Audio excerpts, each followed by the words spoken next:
La ciencia de las artes marciales, llamada Escuela Personal de los Dos Cielos, es algo que he estado muchos años perfeccionando. Ahora, deseando revelarla en un libro por primera vez, he ascendido al monte Iwato, en la provincia de Igo, provincia de Kyushu. Inclinándose ante el cielo, venerando a Kannon, me sitúo frente al Buda. Soy Shinmen Musashi no Kami, Fujiwara no Genshin, guerrero nacido en la provincia de Arima, de 60 años de edad. He dedicado mi espíritu a la ciencia de las artes marciales desde que era joven, hace mucho tiempo. Tenía 13 años cuando tuve mi primer duelo. En aquella ocasión gané a mi adversario, un maestro de las artes marciales llamado Arima Kihei, perteneciente a la nueva escuela de la precisión. A los 16 años vencí a un poderoso maestro de artes marciales llamado Akiyama, de la provincia de Tajima. Cuando tenía 21, me fui a la capital y conocí a maestros de artes marciales de todo el país. Aunque participé en numerosos duelos, nunca dejé de alcanzar la victoria. Después viajé de provincia en provincia, encontrando maestros de artes marciales de varias escuelas. Aunque participé en más de 60 duelos, nunca perdí. Todo ello tuvo lugar entre los 13 y los 29 años. Cuando cumplí los 30 años y reflexioné sobre mis experiencias, me di cuenta de que no había salido victorioso a causa del logro consumado de las artes marciales.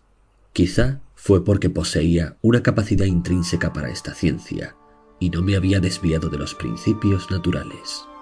También puede haber sido debido a los fallos de las artes marciales de las demás escuelas. En cualquier caso, practiqué a continuación día y noche para alcanzar un principio todavía más profundo, y espontáneamente llegué a la ciencia de las artes marciales. Tenía 50 años en aquella época. Desde entonces he pasado el tiempo sin tener ninguna ciencia en la que investigar, confiando en la ventaja de la ciencia militar, tal como la he convertido en la ciencia de todas las artes y técnicas. No tengo maestro en ningún camino. Ahora, al escribir este libro, no tomo nada de los viejos dichos del budismo ni del confucianismo, y utilizo viejas historias de narraciones militares o sobre la ciencia militar. Teniendo al cielo y a Kannon como espejos, tomo el pincel y empiezo a escribir a las 4 de la madrugada del 10º día del 10º mes, en el año 1643. Las artes marciales son la forma de vida del guerrero. Especialmente los oficiales deberían practicar estas artes, y los soldados deben también conocer esta forma de vida. En la actualidad no existen guerreros con un cierto conocimiento de la vía de las artes marciales. Antes de nada, pongamos un ejemplo sobre lo que es una forma de vida. El budismo es una vía para ayudar a la gente. El confucianismo es una vía para reformar la cultura. Para el médico, curar es una forma de vida. Un poeta enseña el arte de la poesía. Otras personas se dedican a predecir el futuro, a tirar al arco o a otras diversas artes y disciplinas. Las personas practican las vías a las que se sienten inclinadas y desarrollan preferencias individuales. Pocas personas son aficionadas a la vía marcial de vida. Ante todo, la vía de los guerreros significa familiaridad con las artes culturales y marciales. Aunque sean torpes en ellas, los guerreros deben fortalecer personalmente sus propias artes marciales tanto como puedan en sus propias circunstancias. La gente piensa normalmente que todos los guerreros reflexionan sobre el hecho de estar preparados para morir. En lo que se refiere a la vía de la muerte, esto no se limita a los guerreros. Los monjes mendicantes, las mujeres, los campesinos e incluso aquellos que pertenecen a las clases que están por debajo de ellos. Todos conocen su obligación, se avergüenzan de descuidarla y se resignan a la muerte. En esto no hay ninguna distinción. La vía marcial de vida practicada por los guerreros se basa en superar a los demás en todo y en cualquier cosa, ya sea mediante la victoria en un duelo individual o ganando una batalla frente a varias personas. Uno piensa en servir los intereses de quien lo emplea, en servir los propios intereses, en llegar a ser conocido y en estar socialmente establecido. Todo ello es posible mediante el poder de las artes marciales. Sin embargo, Habrá personas en el mundo que piensen que, aunque uno aprenda las artes marciales, no le servirán de nada cuando surja una necesidad real. A este respecto, la verdadera ciencia de las artes marciales significa practicarlas de tal forma que sean útiles en cualquier ocasión y enseñarlas de tal forma que sean útiles en todos los caminos. En China y en Japón, los practicantes de estas ciencias han sido tradicionalmente llamados maestros de artes marciales. Los guerreros no pueden dispensarse de aprender esta ciencia. Las personas que viven de las artes marciales en la actualidad solo se ciñen a la esgrima.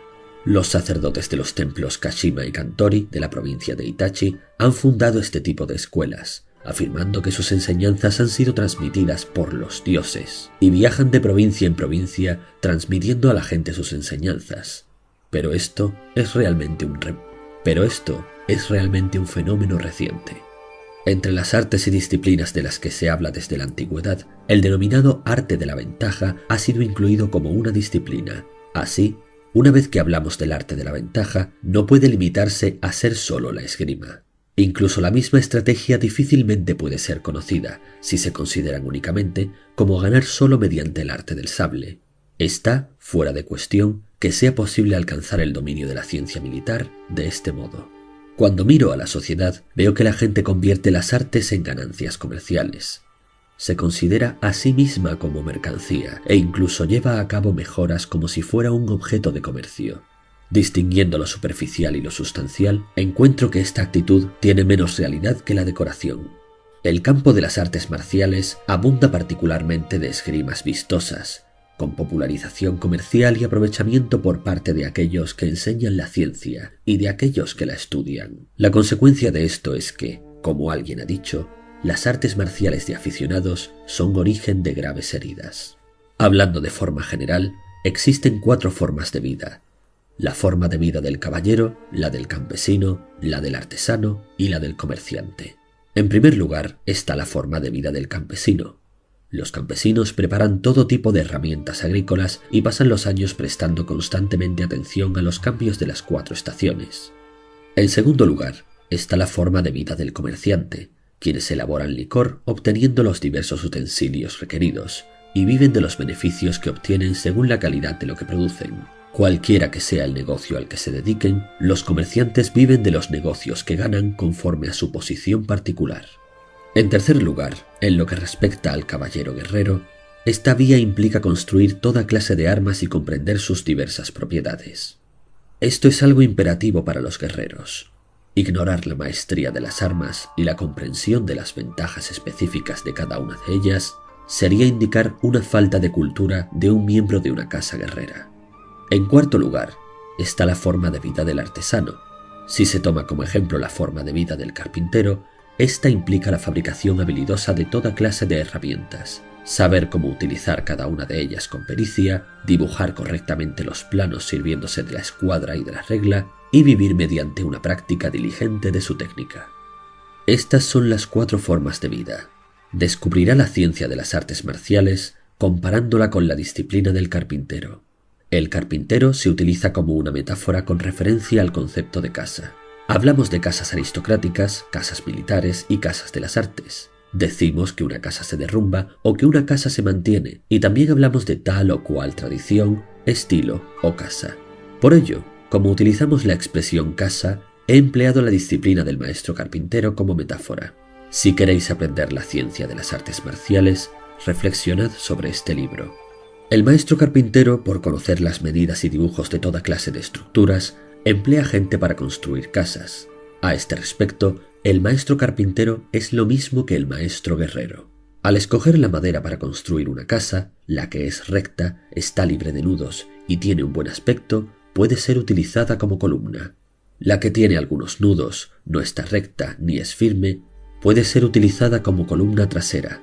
La que es algo débil, pero no tiene nudos y parece buena, es utilizada de diversidad de formas para construir umbrales, dinteles y biombos. La que tiene nudos y está retorcida, pero, sin embargo, es fuerte, se utiliza teniendo en cuenta la existencia de los diversos elementos de la casa. Entonces, esta durará mucho tiempo. Incluso la madera con nudos, retorcida y no muy fuerte, puede ser utilizada como andamio y posteriormente como leña. Cuando el maestro carpintero dirige a los obreros, conoce sus diversos niveles de capacidad y les asigna las tareas apropiadas. Algunos son dedicados a construir el suelo, otros a las puertas y biombos, algunos a los pórticos, dinteles, techos, etc. Al que no está cualificado le pone a entarimar, y a los aún menos cualificados a fabricar cuñas. Cuando el maestro carpintero ejerce el discernimiento en la asignación de tareas, el trabajo progresa sin dificultad. La eficacia y el progreso continuo, la prudencia en todos los asuntos, el reconocimiento del verdadero valor de los diferentes niveles de moral y la toma en consideración de lo que puede ser razonable esperado y lo que no, todo esto son asuntos que tiene presentes el maestro carpintero. El principio de las artes marciales es exactamente igual. Cuando uno ha desarrollado el conocimiento práctico de todas las capacidades de esta técnica, puede más adelante convertirse en un maestro carpintero. Para los carpinteros, un hábito esencial es tener afiladas sus herramientas y mantenerlas a punto. Corresponde al carpintero utilizar dichas herramientas con maestría. Ser un soldado es igual. Debería reflexionarse sobre todo esto atentamente. Los logros que un carpintero debe realizar consisten en evitar las sinuosidades, hacer que las junturas ajusten bien entre ellas, una planificación experta, evitar las raspaduras y cuidar de que no haya deformaciones posteriores. Si queréis aprender esta ciencia, tomad en serio todo lo que escribo y reflexionad sobre ello cuidadosamente. Distinguiendo 5 campos, para explicar sus principios en secciones individuales, he escrito este libro en 5 manuscritos, titulados Tierra, Agua, Fuego, Viento y Vacío. En el manuscrito de la Tierra puede encontrarse una descripción de la ciencia de las artes marciales, el análisis de mi propia escuela. La verdadera ciencia no puede alcanzarse simplemente mediante el dominio de la esgrima. Conociendo lo pequeño por medio de lo grande, uno va de lo superficial a lo profundo. Como un camino recto nivela el contorno de la Tierra, llamo al primero el manuscrito de la Tierra. El segundo será el manuscrito del agua. Tomando el agua como punto esencial de referencia, uno hace que la mente sea fluida. El agua se adapta a la forma de la vasija, ya sea cuadrada o redonda. Puede ser una gota y también puede ser un océano. Alcanzar cierto discernimiento sobre los principios del dominio de la esgrima y, por tanto, poder derrotar a un adversario a voluntad, equivale a ser capaz de derrotar a cualquiera en el mundo. El espíritu de victoria sobre los demás es el mismo, aunque se trate de miles o de decenas de miles de adversarios. La ciencia militar de los oficiales consiste en construir la amplia escala desde la pequeña escala, lo mismo que se hace con una gran estatua partiendo de un modelo en miniatura. Esos asuntos son imposibles de escribir en detalle. Conocer miles de cosas a través de una sola cosa es un principio de la ciencia militar. Escribiré sobre mi propia escuela en ese manuscrito del agua. El tercero será el manuscrito del fuego. En ese manuscrito escribiré sobre la batalla. El fuego puede ser grande o pequeño, y tiene un sentido de violencia. Así pues, en él escribo sobre los asuntos de la batalla. La forma de combatir es la misma, ya se trate de una batalla entre 2 individuos o una batalla entre 2 ejércitos. Debéis observar reflexivamente, con una conciencia global de toda la escena, así como con una atención precisa a los pequeños detalles. La amplia escala es fácil de ver. La pequeña escala es difícil de ver.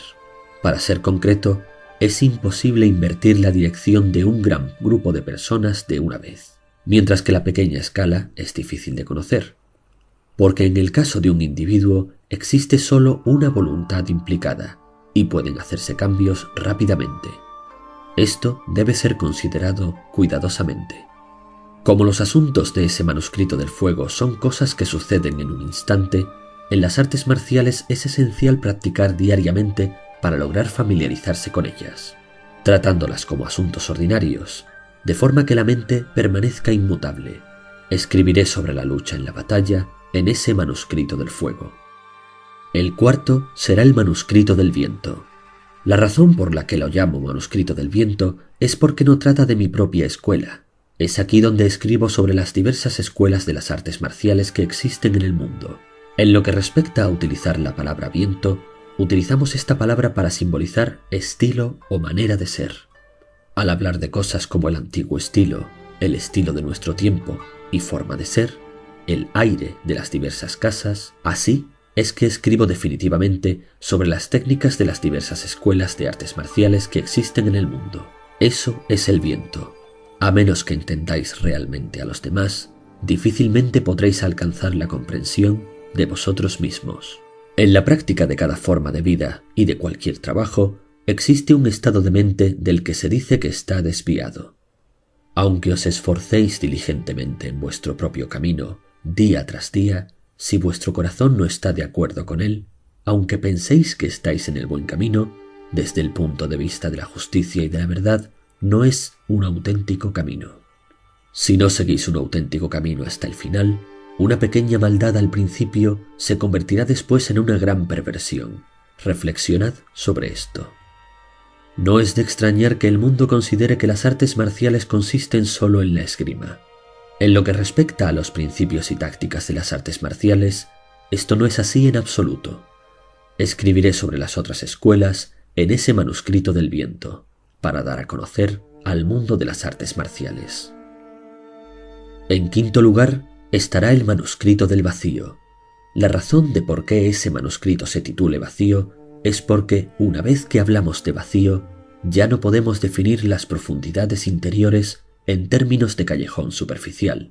De esta suerte, posee una independencia espontánea en la ciencia de las artes marciales y, de forma natural, logra hacer maravillas. Discerniendo el ritmo cuando llega el momento, uno golpea sin pensar y logra resultados de forma natural. En esto consiste toda la vía del vacío. En el manuscrito del vacío escribiré sobre la entrada natural en la verdadera vía. Sobre la denominación de esta escuela individual, Escuela de los Dos Sables. Hablamos de los sables porque es obligación de todos los guerreros, tanto oficiales como soldados, llevar 2 sables. En viejos tiempos, estos se llamaban tachi y katana, o el gran sable y el sable. Actualmente se llaman katana y wakizashi, o sable y arma que se lleva al costado. No es necesaria una exposición detallada de los asuntos de los guerreros que llevan a estos 2 sables. En Japón, la costumbre de los guerreros es llevarlos a ambos lados, tanto si saben todo sobre ellos como si no. He llamado a nuestra escuela Escuela de los Dos Sables Emuna, para señalar las ventajas de llevar los 2 sables. En cuanto a la lanza, la alabarda y otras armas, se consideran parte del equipo del guerrero. En nuestra escuela, lo principal para los principiantes es practicar la ciencia de empuñar los sables, el largo en una mano y el corto en la otra. Cuando la vida de uno está en peligro, se desea utilizar todas las armas de que disponemos. Ningún guerrero querrá morir teniendo sus sables al costado sin haber hecho uso de ellos. Sin embargo, cuando se sostiene algo en cada mano, es difícil esgrimir con la misma libertad la izquierda y la derecha. Mi objetivo es que os acostumbréis a manejar el sable largo con una sola mano. Con armas largas como la lanza y la alabarda no existe ninguna elección, pero el sable largo y el corto son armas que pueden ser manejadas con una mano. El problema de manejar un sable largo con ambas manos es que no es algo fácil a caballo, y no es adecuado cuando se corre precipitadamente. Es difícil en un terreno pantanoso, en campos embarrados, planicies pedregosas, caminos frecuentados o lugares abarrotados. Cuando se tiene un arco o una espada en la mano izquierda, o cualquier otra arma que se esté manejando, se puede empuñar el sable largo con una sola mano. Por ello, manejar el sable largo con ambas manos no es la auténtica vía. Solo cuando sea imposible golpear a muerte utilizando una sola mano, utilizad entonces las 2 manos para hacerlo. Esto no debería exigir un gran esfuerzo. El objetivo de la escuela de los 2 sables es acostumbrar primero a las personas a manejar el sable largo con una sola mano. El sable largo le parece pesado e inmanejable a todo el mundo al principio, pero cualquier cosa es así cuando se empieza. El arco es difícil de tensar y es dura de empuñar una alabarda. Blandir el sable largo con gran velocidad no es la forma correcta, como aclararé en la segunda parte, el manuscrito del agua. El sable largo puede ser manejado en lugares espaciosos, el sable corto en lugares reducidos. Para empezar, esa es la idea esencial. Con nuestra escuela, uno puede ganar con el sable largo y también puede ganar con el corto. Por esta razón, no está determinada la longitud precisa del sable. La vía de nuestra escuela consiste en tener el espíritu de obtener la victoria por ambos medios. Cuando se está luchando solo en una pelea, es mejor manejar 2 sables que uno solo que sea largo. También es ventajoso cuando se quiere hacer prisioneros. Puntos como este no requieren ser escritos con detalles exhaustivos. De cada punto pueden inferirse miles de cosas. Cuando hayáis obtenido el dominio de la práctica de la ciencia de las artes marciales, no habrá nada que no veáis. Es necesario reflexionar profunda y cuidadosamente sobre esto. En esta vía, a alguien que ha aprendido a manejar el sable largo se le llama habitualmente en nuestra sociedad maestro de artes marciales. En la profesión de las artes marciales, a alguien que sabe disparar el arco también se le llama arquero, mientras que a alguien que ha aprendido a utilizar el fusil se le llama fusilero. A alguien que ha aprendido a utilizar la lanza se le llama lancero, mientras que a aquel que ha aprendido a utilizar la alabarda se le llama alabardero. Si siguiéramos este modelo, a uno que ha aprendido el método del sable deberías llamársele hombre del sable largo. Pero puesto que el arco, el fusil, la lanza y la alabarda son armas del guerrero, todas ellas son técnicas de las artes marciales. Sin embargo, es lógico hablar de las artes marciales con referencia específica al sable.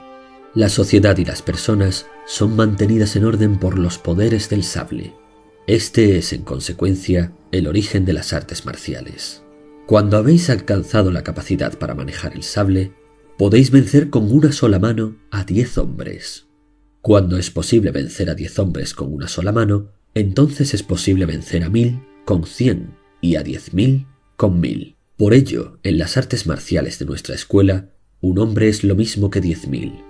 En lo que se refiere a las vías, son confucianos budistas maestros en el arte del té, maestros de etiqueta, bailarines, etc. Pero incluso si estas no son vuestras vías, si tenéis un amplio conocimiento de todas ellas, las encontraréis en todas las cosas. En cualquier caso, como seres humanos, es esencial para cada uno de nosotros cultivar y pulir nuestro camino individual. Al distinguir las ventajas de las armas de los guerreros, descubrimos que cualquiera que sea el arma, existe un momento y una situación en la que ésta será apropiada. El sable de costado o sable corto es principalmente ventajoso en lugares reducidos o en sitios estrechos, cuando estáis muy cerca de un adversario. El sable largo tiene generalmente usos apropiados en cualquier situación. La alabarda parece ser inferior a la lanza en el campo de batalla, por ello la lanza es la vanguardia y la alabarda es la retaguardia. Dado el mismo grado de entrenamiento, alguien con una lanza tiene un poco de ventaja. Sin embargo, ambas dependen de las circunstancias. Ninguna de las dos es muy útil en acción contra mucha gente. Ni siquiera son apropiadas para hacer prisioneros. Deben reservarse solo para el campo de batalla, pues allí sí son esenciales. Sin embargo, si aprendéis a utilizarlas en las salas de ejercicios, centrando la atención en pequeños detalles y perdiendo así el método real, difícilmente podrán ser adecuadas. El arco también se adapta al campo de batalla, para llevar a cabo cargas y retiradas estratégicas. Es excelente en las batallas a campo abierto, porque puede dispararse rápidamente y de inmediato contra las filas de los lanceros y contra otros. Sin embargo, es inadecuado para asediar un castillo y para situaciones en las que el adversario se encuentra a más de 200 metros. Dentro de las murallas de un castillo, nada es comparable al arma de fuego al comienzo de la batalla. No obstante, una vez que se ha empezado la lucha cuerpo a cuerpo, deja de ser adecuada. Una de las virtudes del arco consiste en que podéis ver el trazado de las flechas que disparáis, lo cual es bueno. Parte de lo inadecuado de un arma de fuego es que no puede verse la trayectoria de las balas. Habría que considerar esto con atención. En cuanto a los caballos, es esencial que sean fuertes pero no fogosos. Hablando en términos generales de los recursos del guerrero, un caballo debe ser un buen trotador. Sables largos y cortos deben cortar perfectamente. La lanza y la alabarda deben penetrar profundamente. Y el arco y el fusil deben ser resistentes y exactos. No debéis apegaros especialmente a ningún arma en particular o a ninguna otra cosa. Esto es importante. El exceso es lo mismo que la insuficiencia. Sin limitar a nadie, debéis tener tantas armas como convenga. Mantener gustos y aversiones es malo tanto para los oficiales como para los soldados.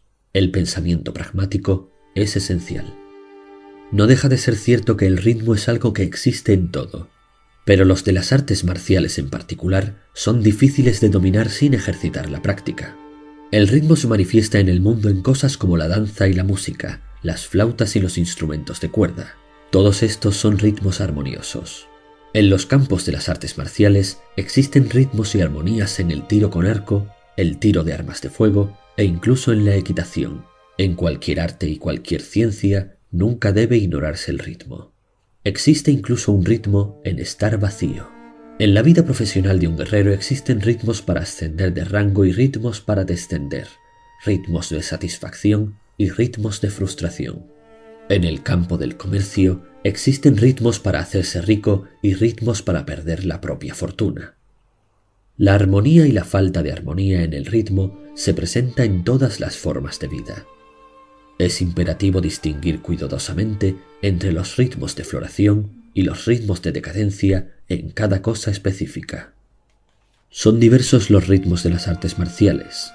En primer lugar, conocer los ritmos correctos y comprender los ritmos erróneos, así como discernir los ritmos apropiados entre los ritmos grandes y pequeños, lentos y rápidos. Conocer los ritmos de las relaciones espaciales y los ritmos de inversión. Esos asuntos son especialidades de la ciencia marcial. A menos que entendáis estos ritmos de inversión, no podréis confiar en vuestro arte marcial. La forma de ganar en una batalla según la ciencia militar es conocer los ritmos de los adversarios concretos y utilizar los ritmos que vuestros adversarios no esperan, produciendo ritmos sin forma a partir de ritmos de sabiduría.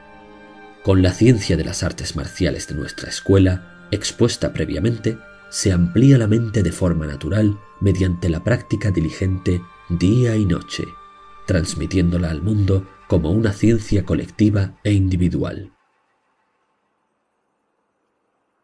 Para las personas que quieran aprender mi ciencia militar, existen normas para el aprendizaje de este arte.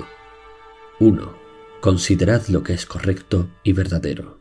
2. Practicad y cultivad la ciencia. 3. Familiarizaos con las artes. 4. Conoced los principios del oficio. 5. Entended el prejuicio y el beneficio de cada cosa. 6. Aprended a ver cada cosa con exactitud. 7. Tomad conciencia de lo que no es obvio. 8. Sed cuidadosos incluso en los asuntos pequeños. Y 9. No hagáis nada que sea inútil. La ciencia de las artes marciales debe practicarse teniendo siempre estos principios en mente. En esta ciencia particular, difícilmente podéis convertiros en maestros de las artes marciales a menos que podáis ver de inmediato en un contexto amplio.